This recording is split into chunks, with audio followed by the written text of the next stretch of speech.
When जब हम लोग बोलते हैं ना द इंटरव्यू, आपके दिमाग में भी इंटरव्यू मतलब बहुत सारी चीजें आती होंगी। मतलब पहला इंटरव्यू हम लोग कहाँ पर, वेयर डू वी फाइंड, जब हमें जॉब करनी होती है। जो पहला हमारे दिमाग में सामने आता है, जो हमने सुना होता है, वो है where the people are working and उन लोगों ने इंटरव्यू दिया है। तो देर आर बेसिक क्वेश्चंस कि भाई आपका नाम क्या है, जो आप अपने बायोडेटा में लिखते हो। Your father's name, what is your qualifications and all. Second interview जो हमारे दिमाग में इमिडिएटली आता है वो है हमारे जो फेवरेट सेलिब्रिटीज होती हैं, जिनके बारे में हम लोग देखते हैं आजकल। जो इंटरव्यू वाला जो एक पार्ट है, दैट हैज एक्चुअली एलॉबोरेटेड। आजकल बहुत सारी जगहों पर इंटरव्यूज चलते हैं। You can give the interview by calling the media to your home. You can मतलब कि यू कैन ऑल्सो ऑर्गेनाइज। पहले क्या होता था, interview was a very unique feature. सबके इंटरव्यूज नहीं होते थे, सबके इंटरव्यूज नहीं होते थे। इट वॉज नॉट लाइक कि कोई भी है and the person is being interviewed. Interview means it comprises of two words, which is interview, यानी to look inside a person and know about him. Interview, उसके विचारों को जानना. So not everyone was fortunate that he or she could give an interview. There used to be selections कि किसका interview होना चाहिए. And some of the interviews were very you know famous. In the earlier days, when we talk about interview, तो there are so many celebrities. Celebrities का मतलब sports stars, the movie stars, anyone who have achieved something. उनके special interviews आते थे, not only on the TV, even on the radio. There is one very famous program on All India Radio which is called as Jay Mala. And in Jay Mala, normally they interview the soldiers of our country, of our country. कोई ना कोई ऐसा जिसने मतलब कि दो जो देश के लिए लड़ रहा है, उसका इंटरव्यू लेना, उसके उससे पूछना. Similarly, there might be interviews of those people who have written something, जिसने पॉलिटिकल करियर में, सोशल करियर में किसी ने कुछ अच्छा किया हो, उनको उनका interview of the politicians. If you look into the Google, you will find many interviews. तो जो इस चैप्टर का फर्स्ट थीम है वो ये है कि इंटरव्यू चाहे किसी का भी हो, interview gives you the inner look of a person. It's not, आजकल there are so many area जहां स्क्रिप्टेड होते हैं. You are having the paper in your hand and you are giving the interview. No, पहले होता था इट इज spontaneous.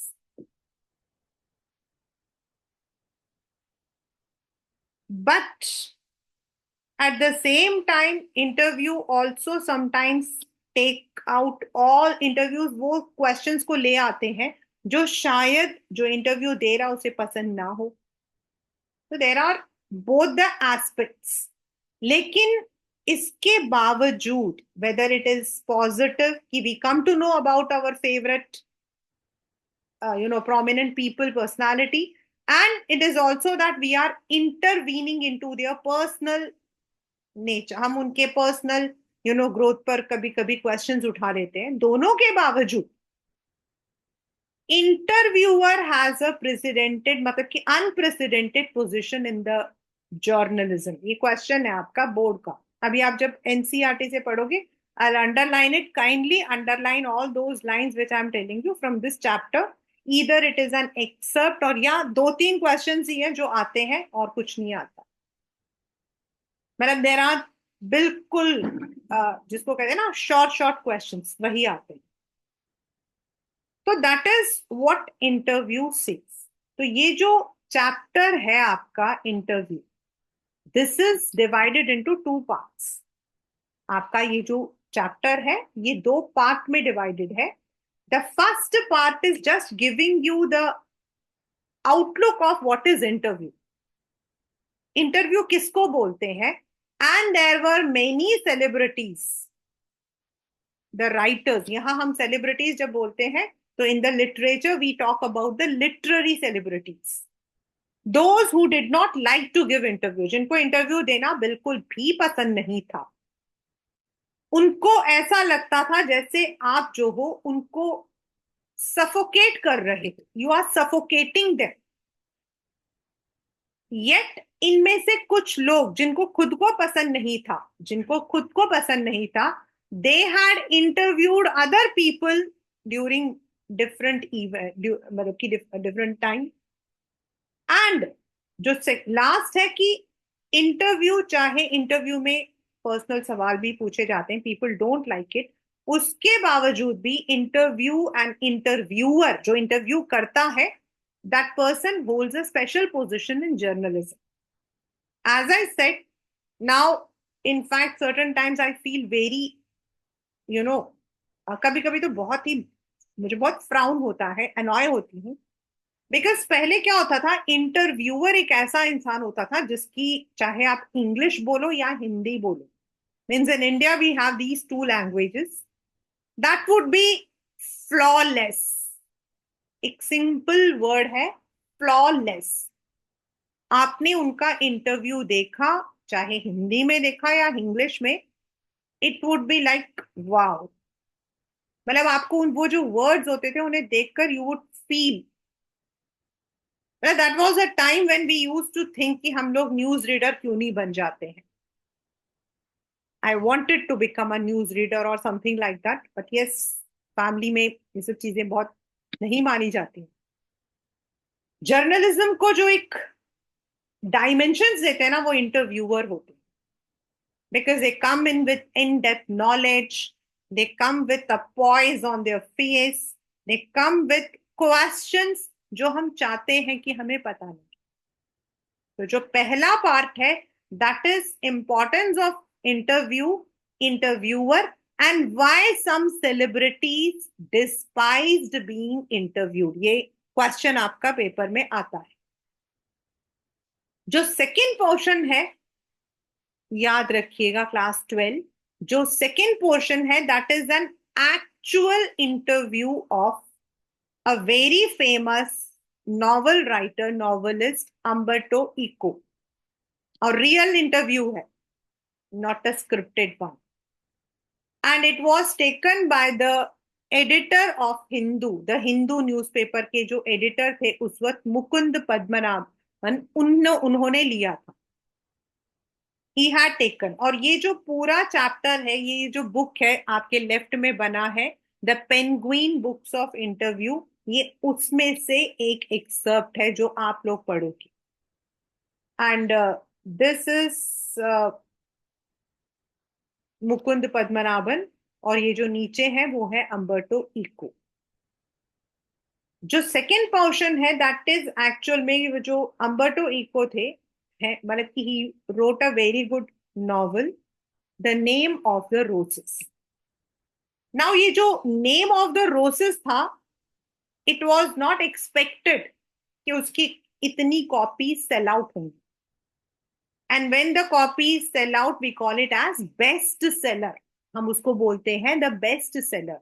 तो that particular novel became the best seller, जबकि पब्लिशर ने कहा था 3,000 से ज्यादा इसकी कॉपीज जो है वो नहीं बिकेंगी, but it was sold.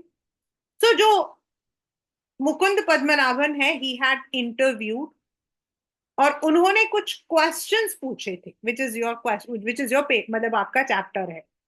Like उन्होंने पूछा कि वो खुद को जो है कैसे रिलेट करते हैं एज एन एकेडमिशियन, क्योंकि वो प्रोफेसर भी है, he is a novelist also, he also writes books for the children, he also rights book for, मतलब कि डिफरेंट अदर जॉनर्स। तो वो अपने आप को क्या समझते हैं, किन ग्रुप के साथ वो अपने आप को कंफर्टेबल समझते हैं, whether he likes to be with his fan, जो फैंस होते हैं, और he likes to be with the academician. तो उन्होंने बोला कि he likes himself to be with the academician, उनको वो फैन क्लब वगैरह ज्यादा पसंद नहीं है।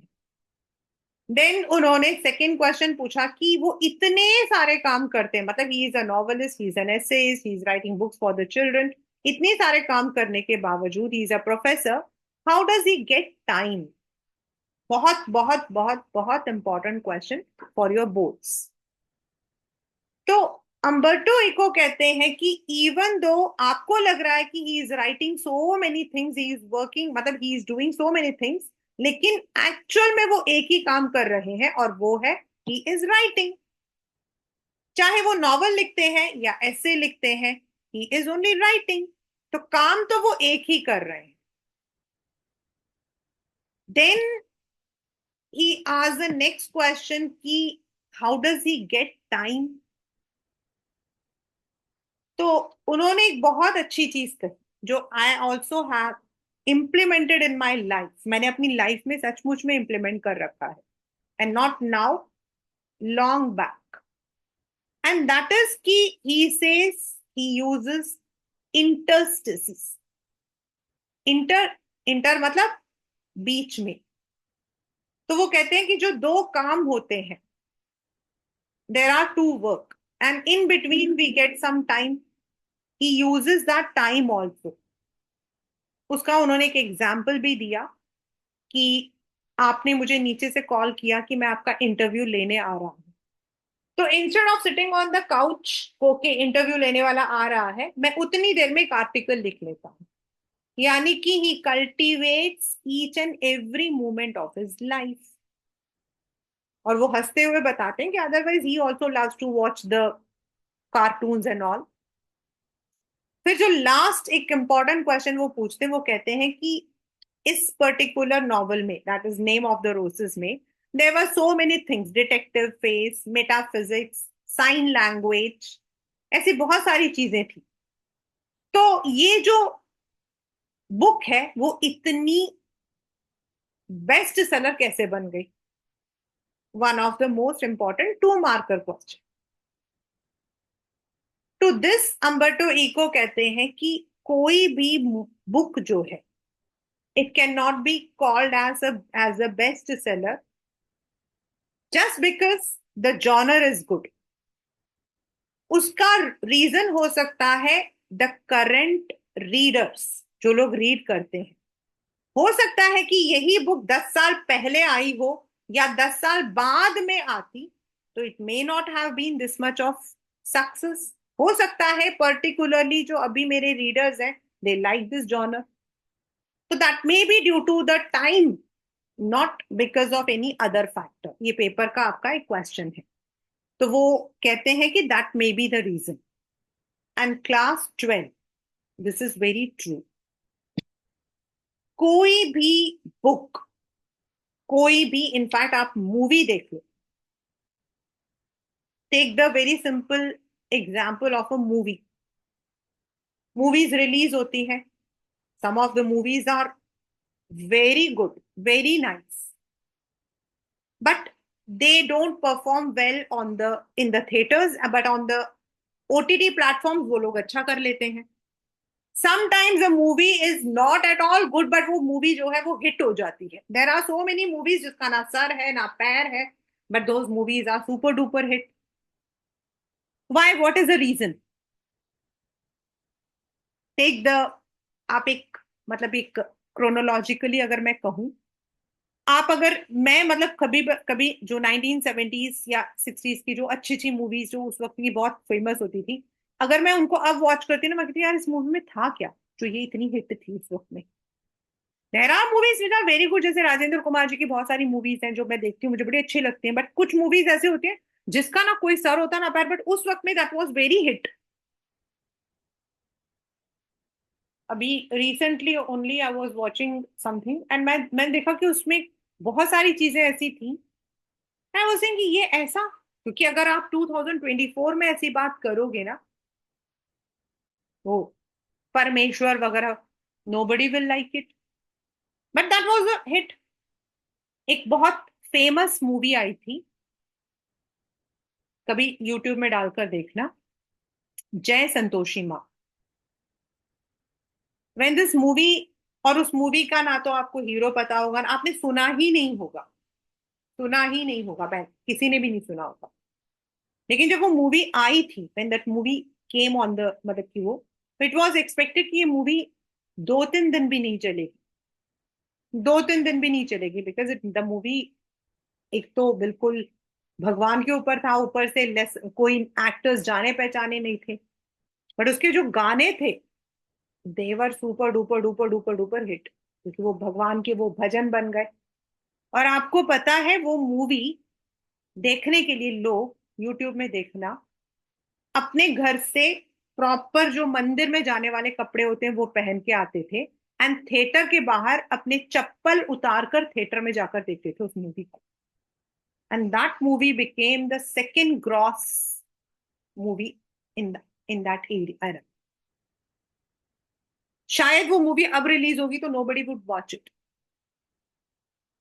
क्योंकि अब हम पूछेंगे भैया ऐसे उड़ के भगवान कब आया था, भगवान सामने कैसे आया था, उस वक्त में इट वाज लाइक संतोषी माँ, ओ माय गॉड। तो दैट इज, इस क्वेश्चन का आंसर है कि कोई भी मूवी, कोई भी मतलब की बुक, वो तभी हिट होती है जब उसका ऑडियंस, उसका जो रीडर उसको पसंद करता है। The books which have been once the best sellers may be आज उतने उनकी इतनी वैल्यू ना हो। तो that are the two parts of this chapter, the interview. It is edited by Christopher Sylvester. The first part deals with what is interview, why people hated interview, what were their views on interview. It may be an RTC. And from the second excerpt, which is actually an interview between Mukunda Padmanabhan and Umberto Eco, उसमें से आपके 2-3 questions आते हैं। एक तो what are interstices, then what was the reason behind the success of the novel name of the roses, and how does, मतलब उनका क्या राइटिंग स्टाइल था। ये 3 क्वेश्चंस ऐसे हैं जो रिपीट करके आते हैं, right? So let us start the chapter along with NCERT. You can underline the main, क्योंकि इसमें अभी जो आप पढ़ोगे ना, बहुत सारे नाम पढ़ोगे, और कई बार जब आपके आरटीसी या क्वेश्चन आता तो वो इन नाम से क्वेश्चन को पूछा जाता कि इसका मतलब क्या है।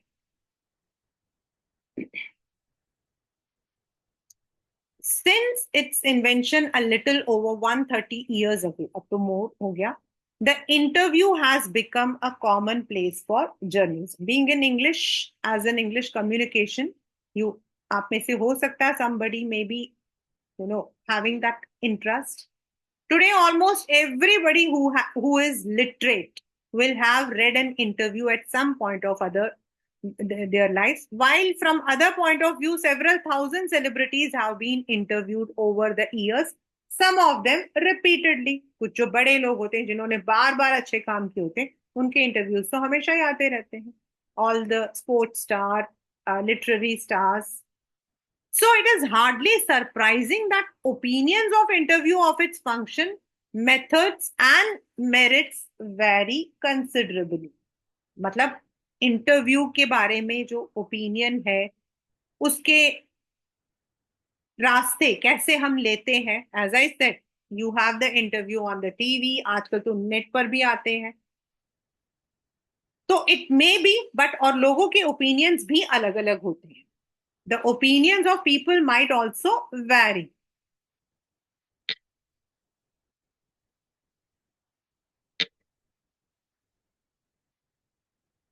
It's not that everyone likes.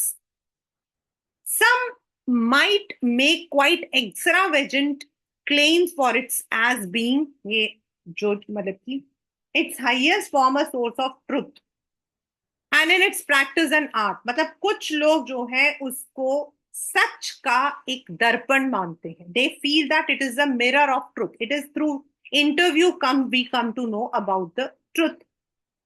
As I said nowadays we have everything scripted, नीचे लिखा हुआ होता है, we have to speak up.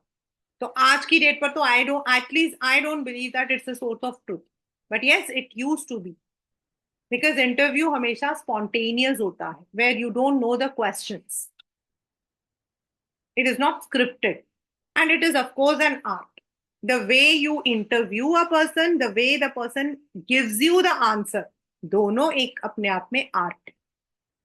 Others usually celebrities, ये यहां से आप लोगों को बहुत ज्यादा ध्यान से मतलब कि पढ़ना है, who usually celebrities who see themself as its victims, मतलब कुछ ऐसे सेलिब्रिटीज हैं जिनको लगता है कि they have become the victims of these kind of interviews, वो लोग जो है इंटरव्यू के शिकार हैं। ये क्वेश्चन आपका जो आता है, why do some celebrities despise being interviewed, मतलब डिस्पाइज मतलब हेट, डिसलाइक, मतलब कुछ जो आपके सेलिब्रिटीज हैं उनको इंटरव्यू करना, इंटरव्यू देना बिल्कुल अच्छा नहीं लगता। despise the interview as an unwarranted intrusion into their, unwarranted मतलब नॉन परमिटेड, जिसको जिसका मतलब कि उनको परमिशन नहीं मिला है, विदाउट एनी परमिशन उनके जिंदगी में इंट्रूड मतलब to enter into their life without any permission, and that it feel somehow diminishes them, और उनके जो इमेज है उसको वो खराब कर देता है, it spoils their image.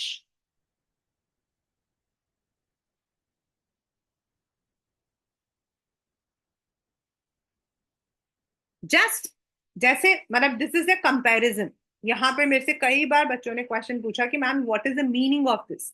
Just as in some primitive cultures, it is believed that if one takes a photographic portrait of somebody, then one is stealing the person's soul. पहले जमाने में, आजकल तो मैंने देखा है, अभी recently somebody had a baby, immediately photo लेते थे, लेकिन पहले it was not considered good. Scientifically अगर हम देखते हैं तो the rays are not good for the child, लेकिन जो पुराने जमाने में प्रिमिटिव मतलब द ओल्डन कल्चर जो है, उसमें माना जाता है कि अगर आप किसी की फोटो लेते हो, तभी मंदिरों में जो है फोटोज अलाउड नहीं होती। इसका मतलब है कि आप उस इंसान की फोटो नहीं ले रहे हो, आप उस इंसान के सोल की फोटो ले रहे हो, means it is not good, it is immoral. Meaning क्या है? As if it is immoral, इसीलिए फोटोग्राफ नहीं लेना चाहिए। ऐसा ही कुछ सेलिब्रिटीज का मानना है कि इंटरव्यूज नहीं देने चाहिए। आपके पेपर में जो क्वेश्चंस आते हैं एग्जाम्पल, तो वो है वीएस नाइपर। सबसे पहले they have taken this, feel that some people are wounded by interviews and lose a part of themselves, मतलब इंटरव्यू में ऐसे क्वेश्चंस पूछ लिए जाते हैं जिससे उनको हर्ट होता है। ल्यूइस कैरॉल, जो जिन्होंने एलिस इन वंडरलैंड लिखा था, वो कहते हैं कि he had just a horror of the interviewer and he never consented to be interview, मतलब एक बार उनके साथ इतना खौफ हुआ था कि उन्होंने दोबारा इंटरव्यू देने से मना कर दिया। It was his horror of being lionized which made him just repel would-be acquaintance, interviewers, and persistent petitioners for his autograph. And he would afterward relate the stories of his success in silencing all such people with much satisfaction and amusement. वो कहते हैं उनको एक मतलब वो इस चीज से दूर भागना चाहते थे, रिपेल मतलब दूर भागना चाहते, जो उनके एक्वेंटेंसेस थे या इंटरव्यूअर्स थे या जो लोग उनके पीछे परसिस्टेंट पिटिशनर्स, मतलब जो कंटिन्यूअसली उनको उनका पीछा करते थे ऑटोग्राफ के लिए। बट बाद में वो अपनी इस ये सारी स्टोरीज ऑफ हिज सक्सेस जो है वो इन लोगों को आराम से बताते थे, but he did not like to be interviewed.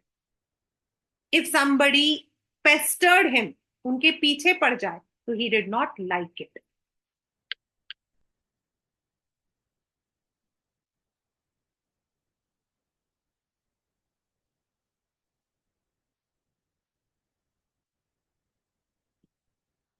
Rudyard Kipling, जिन्होंने जंगल बुक लिखी है, the very famous, expressed an even more condemnatory, condemn मतलब मना करना, कंडेम मतलब dislike attitude towards the interviewer. His wife Caroline writes in her diary for 14th October that their day was wrecked by two reporters from Boston. उन्होंने अपनी diary में लिखा कि 14th अक्टूबर 1892 को उनकी उनका पूरा दिन बर्बाद हो गया था just because of two interviewers. She reports her husband as saying to the reporters, "Why do I refuse to be interviewed? Because it is immoral." मतलब वो क्यों मना करते हैं? क्योंकि उन्हें लगता है it is immoral, it is a crime. Just as much a crime as an offense against my person as an assault. Just as much merits punishment. It is cowardly and vile. मतलब ये vile मतलब छुपा हुआ.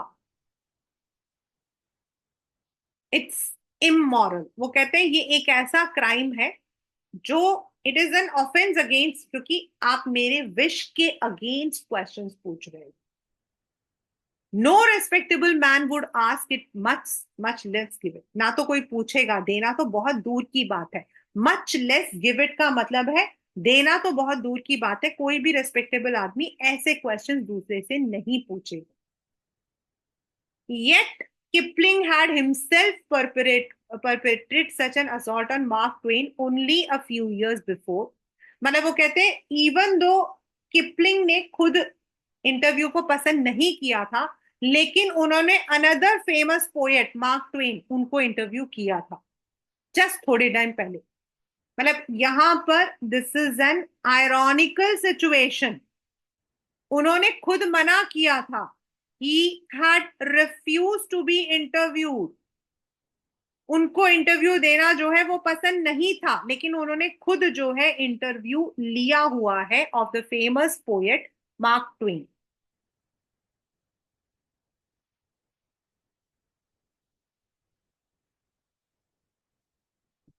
H G Wells का आपका जो है the very famous novel the invisible man है. In an interview in 1894 referred, ये आपका जो है बहुत ही अब आएगा, अब जो आएंगे सारे क्वेश्चंस आए हुए. It may be in the RTC only, direct भी हो सकता है बट आरटीसी में ज्यादा चांसेस है. He refer to the interviewing ordeal, मतलब उन्होंने जो है ऑर्डियल वैसे तो होता बच्चा अग्नि परीक्षा, very hard. Ordeal is hard but was fairly frequent interviewee and 40 years later found himself interviewing Joseph Stalin. वो कहते हैं कि खुद तो उनको वो मतलब वैसे तो वो इंटरव्यू को एक हॉरर बोलते हैं. उनका मानना है कि वो एक ऑर्डियल है उनके लिए, वो एक सबसे डिफिकल्ट टास्क है, लेकिन उन्होंने कई बार इंटरव्यू दिया है. एंड खुद उन्होंने इंटरव्यू जैसे जोसेफ स्टैलिन का लिया भी. मतलब दो they did not like it, yet they had taken and given, दोनों किए. Saul bellow,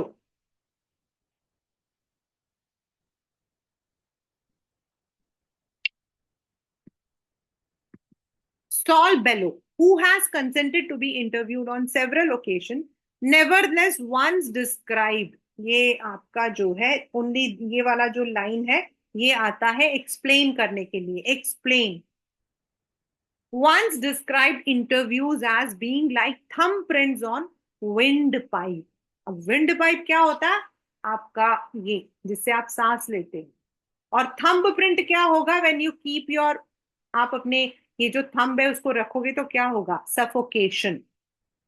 means suffocation, suffocated to death. It is as difficult as suffocation to death.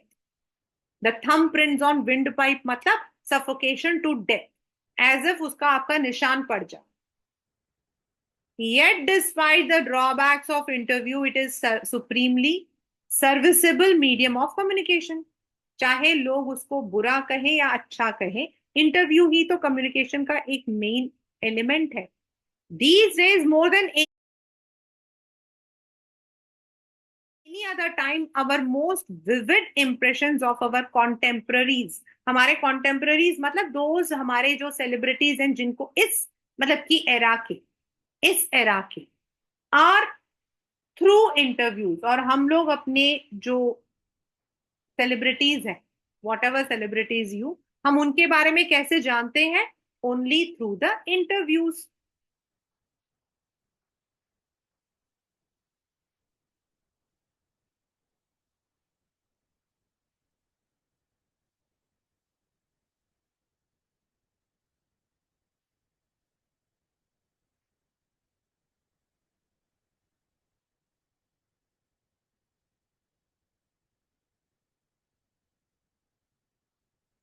Last but not the least, but at the same time, again, a very, very important question. Dennis Brian has written almost everything of moment reaches us through one man. यहाँ पर ये जो one man है, the interviewer, जो interview ले रहा है, asking questions of another. Because of this, ये वाला ही आपका जो है explain करने को आता है. This comes as explain. The interviewer holds a position of unprecedented power and influence. और ये क्वेश्चन कई बार आया है. It is a repeated question in the board. If the questions come from this chapter, अगर इस चैप्टर से आता तो ये क्वेश्चन आप एक्सपेक्ट कर सकते हो. Very expected question. The interviewer holds a position of unprecedented. Unprecedented मतलब which cannot be defeated. Undefeated power. मतलब उनके पावर और उनके इन्फ्लुएंस को कभी भी, मीडिया के पावर और इन्फ्लुएंस को, इन्फ्लुएंस जो वो कभी खत्म नहीं होगा.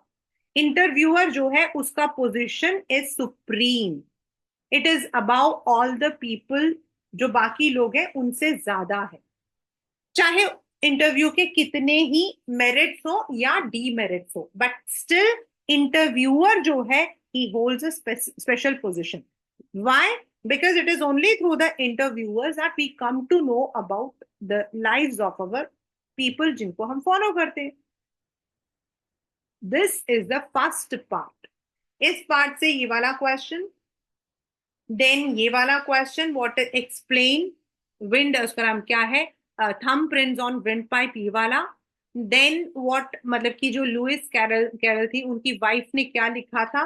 देन ये वाला जो क्वेश्चन है, why do celebrities despise being interviewed. ये कुछ क्वेश्चंस है which have been in the boards, मतलब कि in the past few years.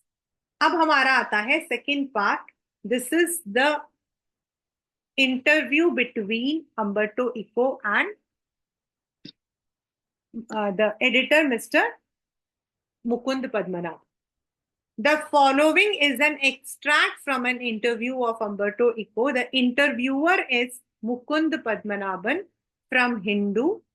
Umberto Eco, a professor at the University of Bologna at Italy, had already acquired a formidable, मतलब जिसको आप undefeated reputation as a scholar. मतलब वो जो है सिर्फ एक नॉवेलिस्ट नहीं है, वो एक स्कॉलर है, यानी कि intellectual. For his ideas on semiotics, यानी कि sign language, literary interpretation, medieval aesthetics. Aesthetics होता है something related to the beauty, not in that way, literary beauty. Before he turn to write fiction, मतलब पहले उन्होंने जितना लिखा है that was all an inspiration. Fiction होता है जहां आपके कैरेक्टर्स फिक्टिशियस होते हैं.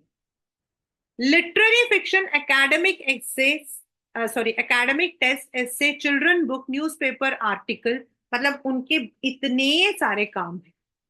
In 1980, he acquired the equivalent of intellectual superstardom with the publication of The Name of the Roses, which sold more than 10 million copies. 1 million, 1 lakh. Sorry, 10 lakh. So 10 million means 1 crore. So how? Now, हमारा interview start हो रहा है. मुकुंद पूछते हैं, The English novelist and academic David Lodge once remarked, I can't understand how one man can do all the things that Eco does.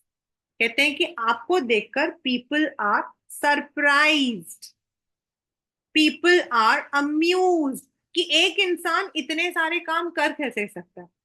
तो उसके लिए eco जवाब देते हैं, Maybe I give the impression of doing many things, but in the end I am convinced I am always doing the same thing. उन्होंने कहा हो सकता है कि लोगों को लग रहा हो मैं अलग अलग काम कर रहा हूं, लेकिन मैं काम तो एक ही कर रहा हूं ना. तो उन्होंने कहा क्या? Ah, now that is more difficult to explain. I have some philosophical interest and I pursue them through my academic work and my novels. वो कहते हैं कि देखो मैं क्या करता हूँ, मेरे मुझे कुछ फिलोसॉफिकल इंटरेस्ट है तो उसको मैं करता हूँ थ्रू नॉवेल्स एंड अपने एसेज वगैरह के through. And even my books for children are about non-violence, peace, and you see the same bunch of ethical, philosophical interest. और जो मेरा बेसिक है, मतलब उनका जो जॉनर है वो है एथिक्स, फिलॉसफी. वो कहते हैं मैं उसी चीज को बच्चों के लिए अलग, बड़ों के लिए अलग से करता हूँ.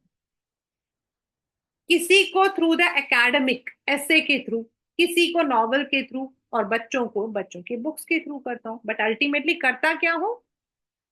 लिखता हूँ. एंड देन अब ये वाला मतलब बच्चों को बड़ा ही कंफ्यूजन होता है and I don't know why this confusion is there. This is nothing related to physics and all. वो एक एग्जांपल दे रहे हैं. And then I have a secret. Did you know what will happen if you eliminate the empty spaces from the universe? आपके universe में I think जो बच्चे physics chemistry पढ़ते हैं they know better. We say that the protons are there, the electrons are there. अगर हम इन सारी चीजों को हटा देते तो व्हाट विल हैपन? ये आपके जो है जब हम वो सॉलिड लिक्विड एंड गैस वाला करते हैं थर्ड क्लास या फोर्थ क्लास में, तो मुझे याद है कि we use to have that figure कि सॉलिड जो होता है वो आपका बिल्कुल भरा हुआ होता है, लिक्विड आपका पानी होता है, और जो गैस होता है वो ऐसे दूर दूर होता है. That is because of the presence of gas in the vaporous form. Similarly पूरे हमारे स्पेस में क्या है? द प्रोटॉन्स और न्यूट्रॉन्स. बोलते अगर हम इन सबको हटा दें तो क्या होगा? ये सारे एटम्स को हटा देंगे तो क्या होगा? तो वो सारी जगह खत्म होके एक हमारा जो पूरा यूनिवर्स है वो इतना सा हो जाएगा. The universe will become as big as my fist. Similarly we, अब ये जो है ना उन्होंने एक एग्जाम्पल दिया है कि हम लोग क्या करते हैं, चीजों को एग्जैजरेट करते हैं. हमारे पास टाइम नहीं है. मेरे पास बिल्कुल भी टाइम नहीं. मेरे पास बिल्कुल भी टाइम नहीं है. I was busy. You can relate it with yourself also. Everyone does it. Ma'am we did not have the time. क्यों नहीं है? Everyone has the time. The time has to be taken out. Similarly, we have a lot of empty spaces in our life. और ये आपका another very very very very important question. What does uh, Humberto call as interstices? Interstices मतलब दो चीजों के बीच का link. दो चीजों के बीच का लिंक यानी कि दो काम के बीच में time. For example first period हुआ. मैं एक एग्जाम्पल दे रही हूँ. I seen such students. अभी मुझे नहीं पता ऐसे स्टूडेंट्स एग्जिस्ट करते हैं या नहीं करते हैं, लेकिन एक जमाने में एग्जिस्ट करते थे. एक टीचर गई, अभी 5-7 मिनट है, दूसरी टीचर लेट आ रही है. कुछ बच्चे होते हैं उस 5-7 मिनट के अंदर होमवर्क करना शुरू कर देते. They cultivate, they use it. Similarly कई बच्चे होते हैं जो ऑन फुटर्स होते हैं, तो they have to wait till the last bell rings. Bus चली गई तो बाकी बच्चे होते हैं वो बैठ के पेन फाइटर और कुछ खेलते हैं. But there were some students जो उस पीरियड में बैठ के होमवर्क कर लेते. That is use of interstice. Say you are, अब वो एक एग्जांपल दे रहे हैं. Say you are coming over to my place, you are in elevator and while you are coming up I am waiting for you. अब भाई कोई आ रहा है, हम बैठे हुए हैं, खाली बैठे हैं. वो खाली बैठने की जगह वो क्या करते हैं, उस पीरियड में कुछ लिखते हैं. This is an interstice, an empty space. I work in empty spaces. While waiting for your elevator to come up from the first floor to third floor, I have already written an article. देखो मैंने एक article लिख दिया.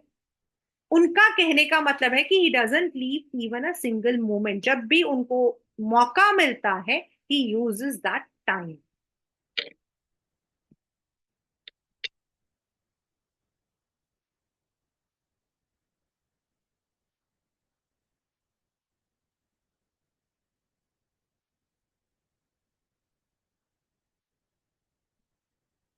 Right, that is interesting.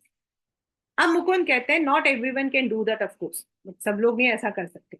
Your non fictional, अब fictional कौन से होते हैं जिसमें हम फिक्टिशियस कैरेक्टर डालते हैं।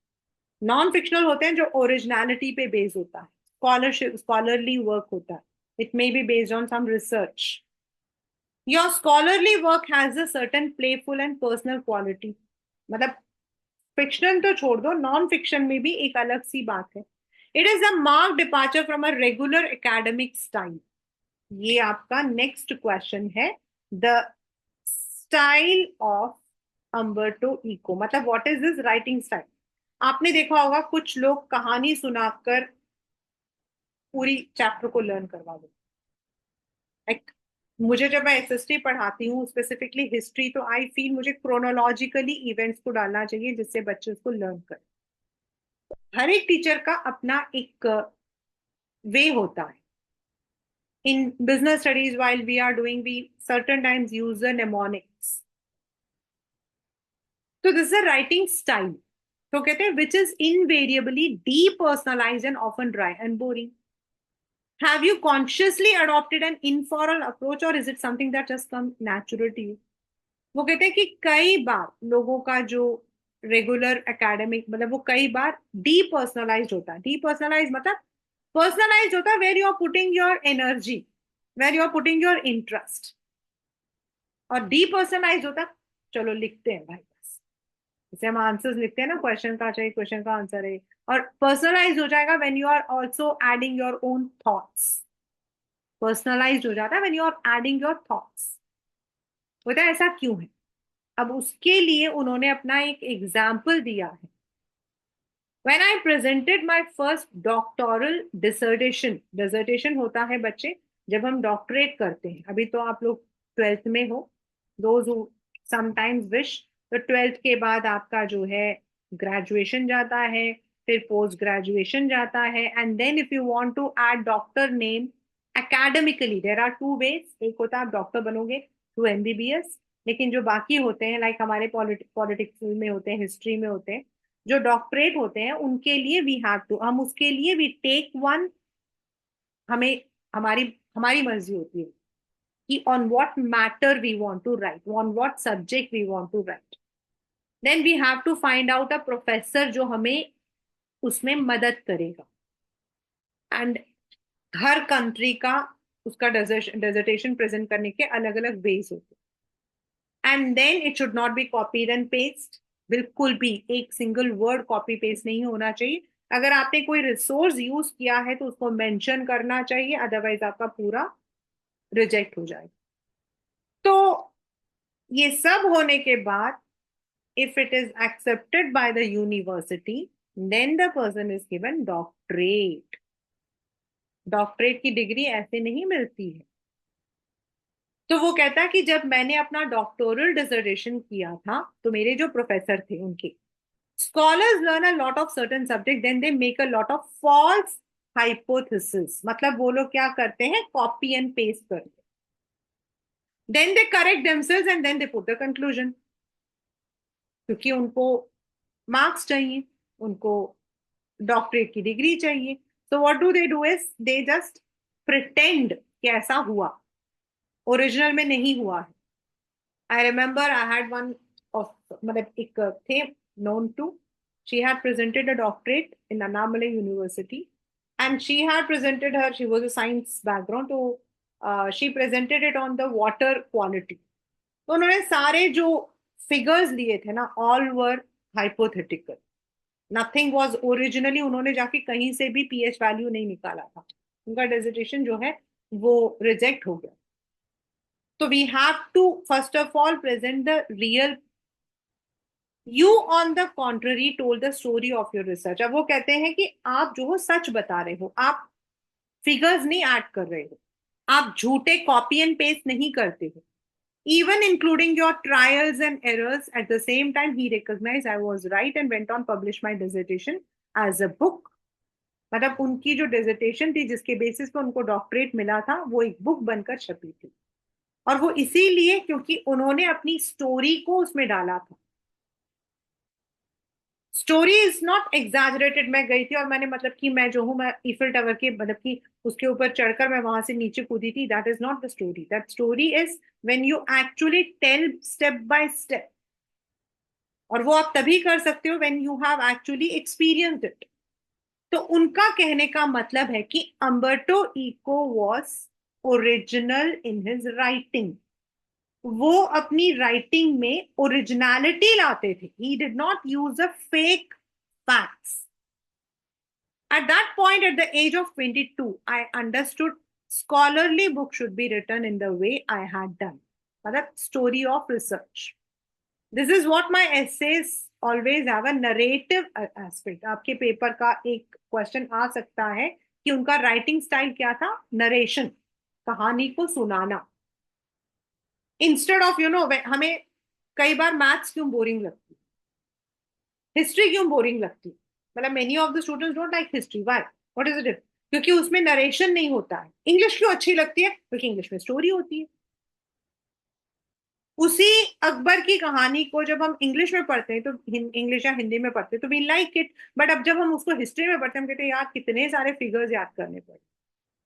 This is because in English we use a narrative approach, हम स्टोरी टेलिंग लेते हैं, but in history it is based on boring facts, and that is what he says, मैं नरेटिव स्टाइल यूज करता हूं। I remember that my friend Roland was always frustrated that he was an essayist and not a novelist. He wanted to do creative one day or another before he died. Before he could do so, never felt this kind of frustration.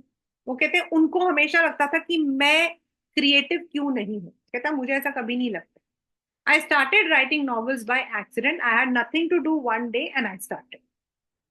It is just narration के लिए मैं use करता हूँ। अब वो next question पर आते हैं।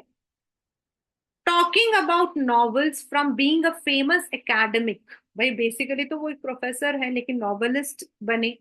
The spectacularly famous after the publication of name of Francis, you have written 5 novels, many more scholarly work of non-fiction, at least more than 20 of them, within over 40, within ठीक है, among them a seminal piece of work on semiotics.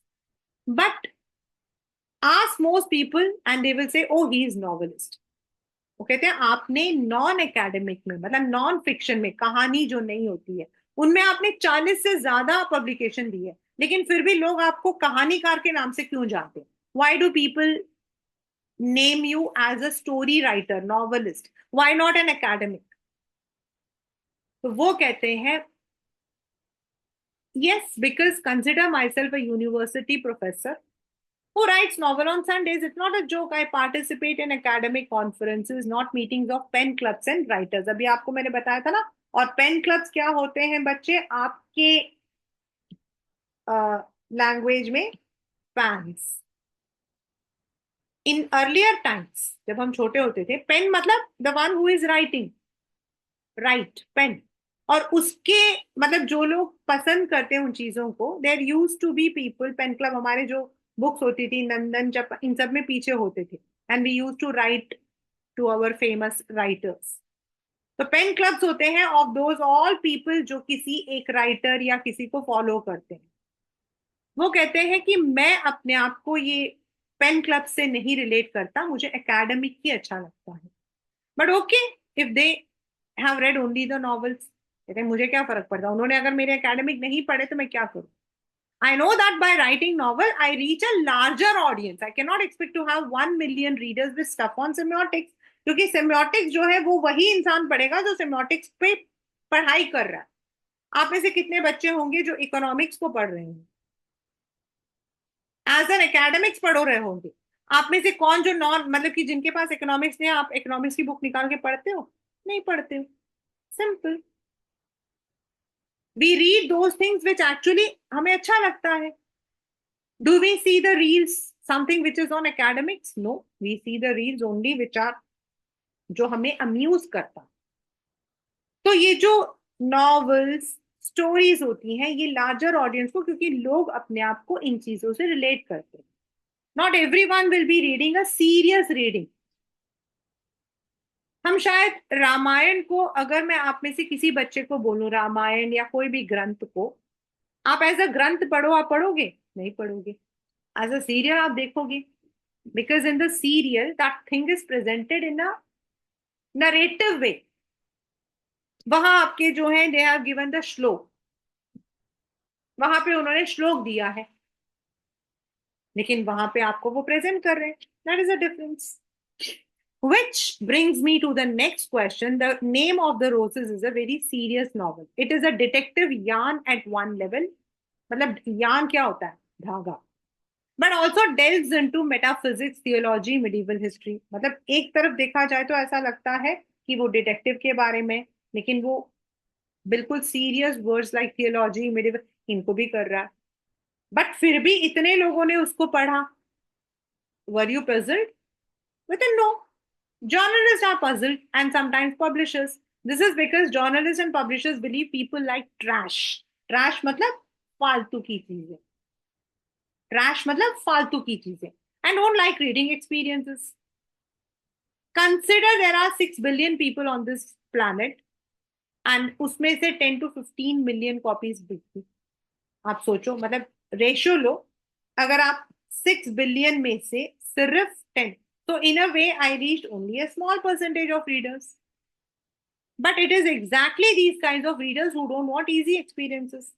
वो कहते हैं ये 15 लाख बिक गया, आप बोल रहे हो, लेकिन आप पॉपुलेशन देखो, उसके प्रोपोर्शन में देखो, मैंने कितने लोगों को ये चीज पसंद आई, और एटलीस्ट डोंट वांट टू। कहते हैं हर एक इंसान को जो है सिंपल चीजें पसंद नहीं आती। देयर आर पीपल जिनको सीरियस रीडिंग अच्छी लगती।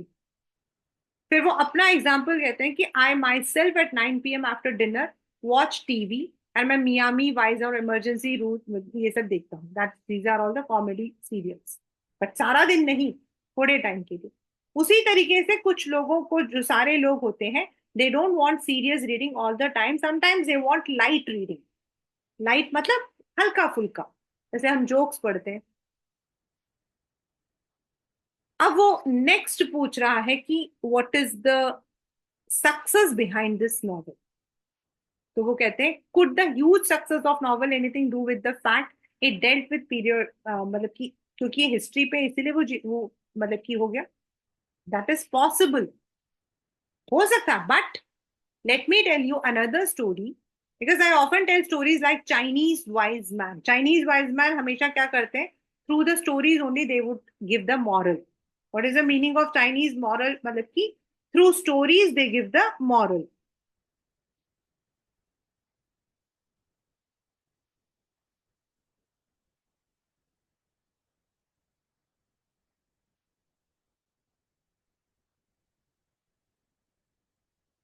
And my American publisher said, while she loved my book, but she did not expect it to sell more than 3,000 copy in a country where nobody had seen a cathedral or studied Lat. मतलब जहां पर education बहुत कम है, जहां पर आपका लोगों ने लैटिन ज्यादा नहीं पढ़ा, वहां 3,000 से ज्यादा नहीं बिकेगा। और इसीलिए I was given an advance of 3,000। मतलब मुझे इतनी ही कॉपीज के एडवांस मिला था, लेकिन it sold more than 2 or 3 millions in US. अब इसको आप क्या कहोगे? मतलब अब वो क्वेश्चन पूछ रहे हैं कि what do you think, why it's so. मतलब कि ऐसे ही ऐसे लोगों में, जहां एजुकेशन लेस है, जहां मतलब कि लैटिन नहीं पढ़ते, फिर भी ये वहां पे हिट हो गई, क्यों? A lot of books have been written about the medieval past before mine. मेरे से पहले भी कई लोगों ने लिखा है। I think the success of the book is a mystery. मैंने आपको ऑलरेडी इस चीज को एक्सप्लेन कर दिया है कि there are many books, novels, movies, certain events, शायद वो एक पर्टिकुलर ऑडियंस के लिए होता। आई just explain one or two more. I think if I had written Name of the Rose 10 years earlier or 10 years later, it would have not been the same. अभी आपको मैंने बोला ना कुछ। अब मैं मतलब कि मैं जब पुरानी मूवीज को, कई मूवीज को देखती हूँ, some of them are very good, but some of them I see यार ये क्या है, what is this, पर how did it become? Because उस वक्त का ऑडियंस वो चीज पसंद करता था, अब हम नहीं पसंद करते। मे बी अगर वैसी मूवी अब बनेगी तो it would not be as I have already told you the example of that. Why it worked at that time is a mystery. Time ही है, मतलब वो उस वक्त में क्यों कहा, it is not a mystery, basically it depends on, ये रहा देखो क्वेश्चन आपका, ये this is a question, this is the time period seventies. If I, मतलब मैं थोड़ा सा बुक से अलग करके आप लोगों को बता रही हूँ, क्योंकि आप में से हर एक इंसान नॉवेलिस्ट या नॉवेल्स नहीं पढ़े। I don't know how many of you are a fan of Enid Blyton. I was a die-hard fan of Enid Blyton. मतलब मैंने उनकी एक सीरीज नहीं छोड़ी थी। आपको पता है, मेरे स्कूल के अंदर जितनी लाइब्रेरी में जितनी एनेट ब्लाइटन की बुक्स थी, सब पढ़ी थी। But now if those books come in to the market, I don't think that people would even like to read it. That's a difference. आजकल जो नॉवेल्स के अंदर लैंग्वेज होता है, एक तो वो बहुत सिंपल होता है, secondly it is very filthy and vulgar. उस वक्त में जो नॉवेल्स में स्टोरीज होती थी, they were not in that way, they were all based on certain ethics. One of the very famous series which I read of Enid Blyton, that was, मैं school छोड़ चुकी थी एंड मेरी sister थी school में, मैं उसको बोलती थी प्लीज मेरे लिए लाइब्रेरी से मैलोरी टावर्स के पूरे सीरीज ले आ, और उसके पांचों के 5 या 7 थी सीरीज, सारे के सारे मैंने पढ़े थे। एंड दैट वाज की स्कूल के अंदर वो, मतलब that was on the girls का पूरा एक ग्रुप होता है, those who are in the boarding, how they, वो दैट वाज दैट पीरियड।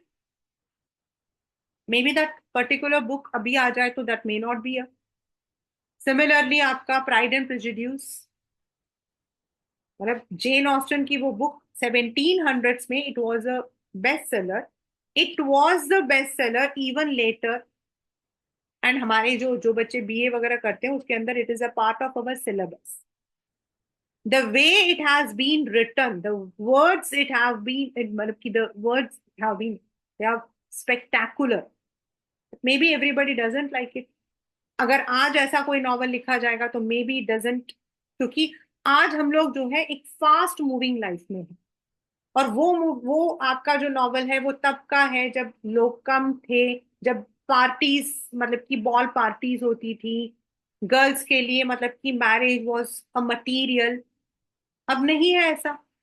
तो मे बी अभी अगर वो रिलीज होती है वो बुक, तो may be it is not, it is there in the market but it may not be a best seller. तो may be it is a time period. As I said, if you look into the 70s की, अगर आप Hindi movies देखते हो Bollywood, all were you know action action action action action action, different actors but action. 80s and 90s were completely comedy, romance, बड़े अच्छे अच्छे गाने, all the evergreen songs. Then period came of 90s के बाद के, there was one period, एक के बाद एक ही जैसे मूवी, फिर क्या हुआ, वो मूवीज फ्लॉप होने लग गई, बिकॉज एक ही जैसे को कोई कोई नहीं देखेगा।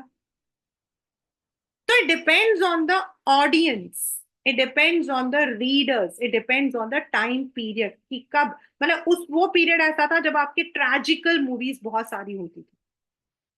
That was the period when tragical movies were there, tragedy tragedy ending में हीरो मर गया, हीरोइन मर गई, ऐसे। And that was the time, 60s में 70s में आप मूवी देख लो, अ गुड गर्ल कौन होती है, गुड गुड गुड कपड़े पहनती है, खाना बनाती है, बर्तन मांजती है, सारे काम करती है, वो गुड है। और अगर if she is wearing a dress और something like that, she is always at the wrong, और वो एंड में हमेशा यही होगा, वो खत्म।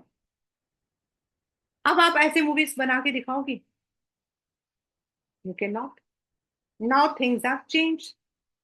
तो दैट मीन्स कोई बुक, कोई भी स्टोरी एक पीरियड में ज्यादा, अब के बच्चे जैसा पसंद करते हैं, those kind of things will work now.